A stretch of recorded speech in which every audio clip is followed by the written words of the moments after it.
All right, so we went ahead and we made a login. We signed up and made a login, so now we have our login here.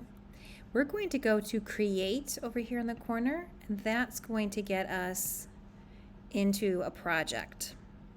Let's take a look at our menu up here. This is our home button that will get us back to the home button for Scratch. Here you can save or put your computer and things. Tutorials.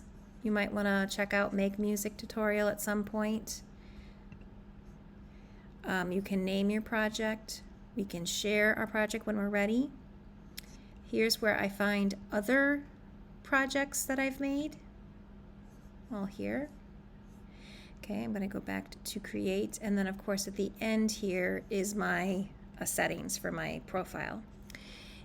Something I skipped over was this See Project page. We're going to work on code here, but if I want to see the user end, how other people would use it, this is the user end. But we're not ready for that, so let's go back to See Inside. We're going to spend most of our time on this side, which is the coding blocks.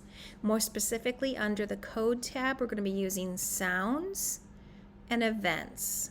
We're going to be using those two blocks. If you see this Sounds tab, we'll also be using that.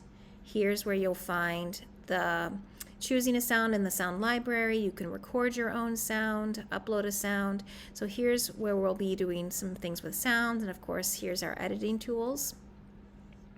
You'll also need to note on the Sound tab or the Coding tab is the Run button to run the code and then stop the code. Also, you'll notice that we have this sprite over here. So this sprite is they're characters, but they're called sprites.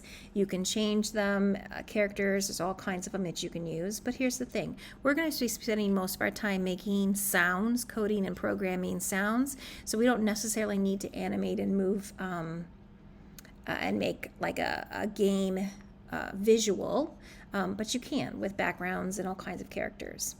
And then this is some of the controls for that. If you'd like this to kind of be minimized because we're not going to be using that, you could go to this view, and that'll give you a bigger workspace here.